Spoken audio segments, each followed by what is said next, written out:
Hello students, welcome to the class of English Literature. Today we are going to discuss a poem. The title of the poem is At the Back of Progress. The poem is written by Taslima Nasrin. This poem is included in the syllabus of BA Part 3rd, Paper 1st. First of all, there is an introduction about the poet Taslima Nasrin. Taslima Nasrin is a Bangladeshi feminist author and former physician who was forced into exile in 1994 because of her controversial and incinerating writings. Her father Rajab Ali was also a physician. She was brought up in Mymensingh and went on to study medicine at the Mymensingh Medical College. And she graduated in 1984 with an MBBS degree. In college, she demonstrated her proclivity for poetry by writing and editing a poetry journal called Sanjuti.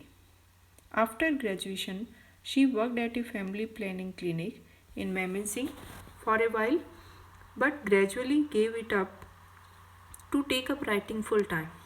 Known as one of the noted feminist authors of South Asia, her works condemned the patriarchal practices and oppression of women in the Islamic community. Her writings received huge criticism from conservative Muslim population, as a result of which she has forced to go into exile. She rose to global fame by the end of the 20th century owing to her essays and novels with feminist views and criticism of religious fundamentalism.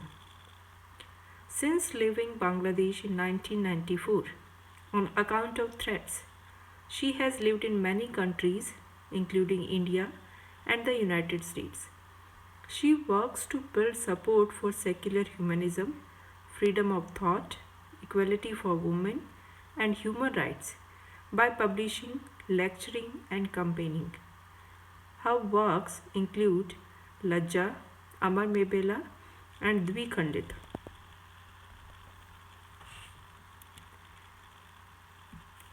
There is an introduction of the poem. The title of our poem is At the Back of Progress.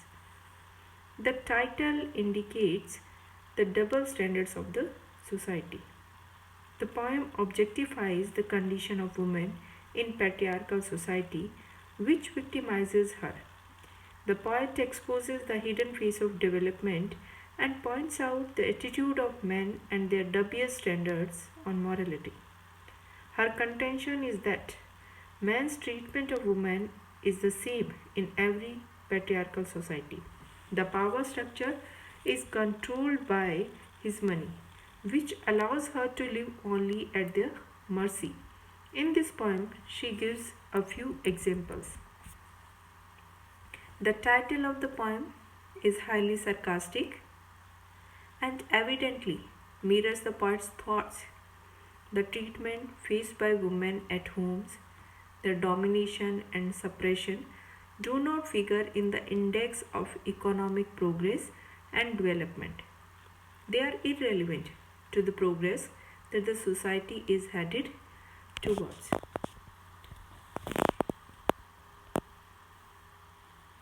The poem At the Back of Progress presents three men.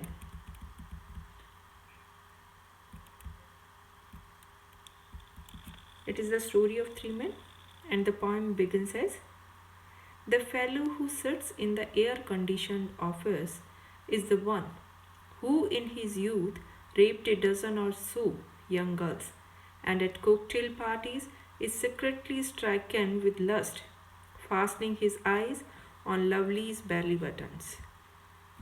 In five-star hotels,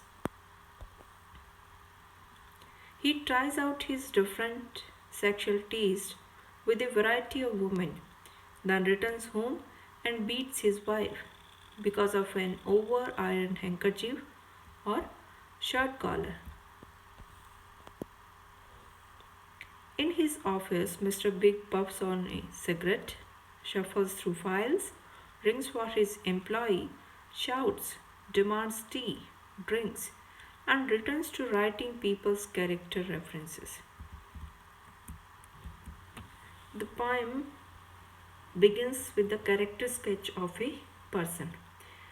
The first person, who is a white collared upper class man, is sitting in a nice office.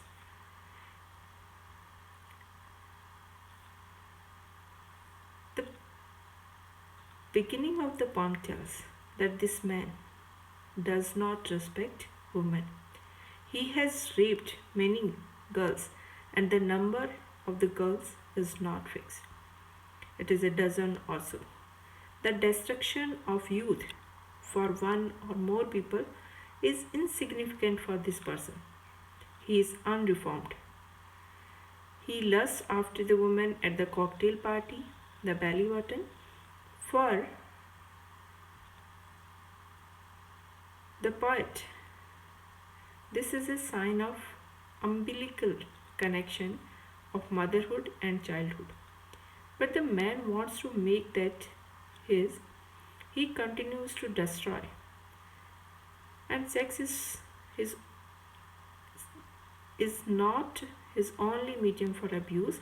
He goes home, turns to violence over the insignificant objects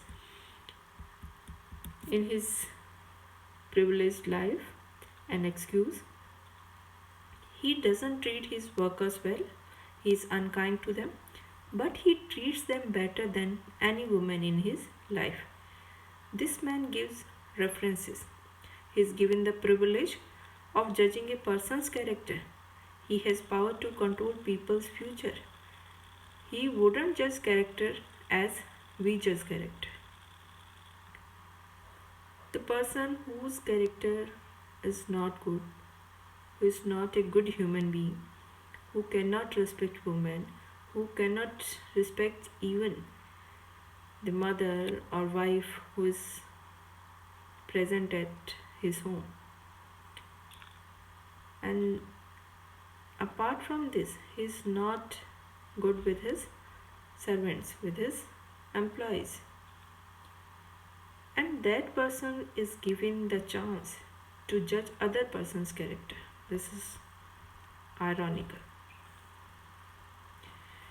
Now the poem begins with the next character, second man, his employee.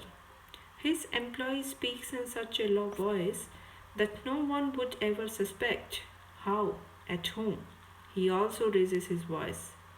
Is vile to his family, but with his buddies on the porch or at a movie, indulges in loud harangues on politics, arts, literature, and how some female, his mother, grandmother, or great grandmother, committed suicide. Bidding goodbye to his buddies, he returns home, beats his wife over a bar of soap or the baby's pneumonia. This poem sets a scene in an office with three characters. The first one we have read. The next character is introduced as an employee, a subordinate of the first man. This second man is quiet and timid, but not always. He pretends to be a great man when he is out of the office. He takes what his manager gives him and gives that to his wife. She accepts this from her husband because she does not know anything else.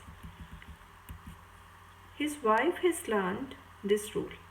The page turn in the text strengthen the effect of the next line. I can see this learning process from one generation to the next. But it is not transferred through the woman. The men carry on this horrible cycle.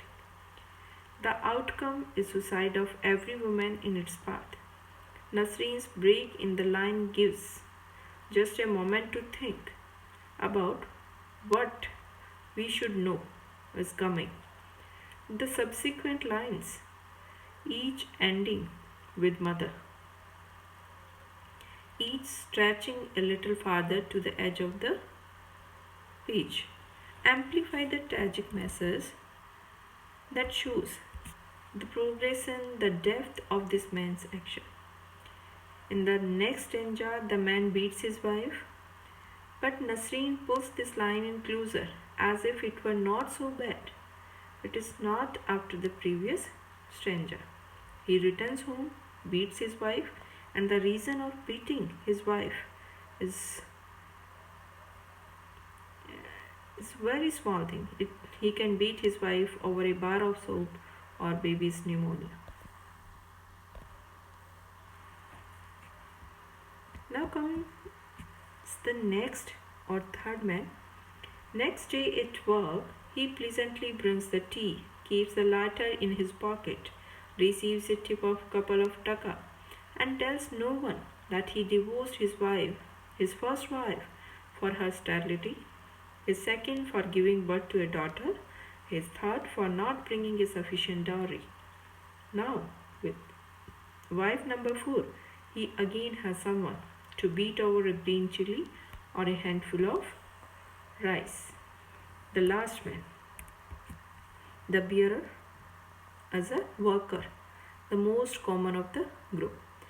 His story is in neat lines, one after another. He keeps a lighter in his pocket, a convenient portable pre-packaged container for his fire. Someone else made this for him. He can use this powerful tool without thought. He makes a small tip. Being just a waiter, he divorced a wife for sterility. Her first wife could not provide him with children, that's why he divorced him. A wife for having a daughter, he divorced his second wife because she gave birth to a daughter. And the last for not bringing dowry, and he divorced his third wife for not bringing dowry. And now he is living with his wife number 4, but he beats his wife now, one after another, systematically and without emotion. This man has the system so well ingrained, he doesn't even need to think or feel. Nasrin is explaining that the cause for this injustice is hidden in the back, but it exists at all levels. There is not one responsible group. This hidden injustice looms beneath even our highest progress. The first character in the poem is a very gentle person, we can say, in the society. He keeps a high reputation. Even then, his behavior with women is not good. So, the poetess wants to tell that our society has gained a progress. But if we look at the back of this progress, the condition of women is same. In this poem, the back is of progress. The poem includes modern things like air conditioning, movies, art, literature, politics, the white collar worker, and the commodity of leisure time. These symbols of progress are lost in the terror of crimes committed by these men every day. This is the opposite of what we know. Nasrin calls us to remember progress is measured by meaningless things, and we must forget that we are told sometimes in order to find truth. She shows us the back of progress, its weakest point. Thank you.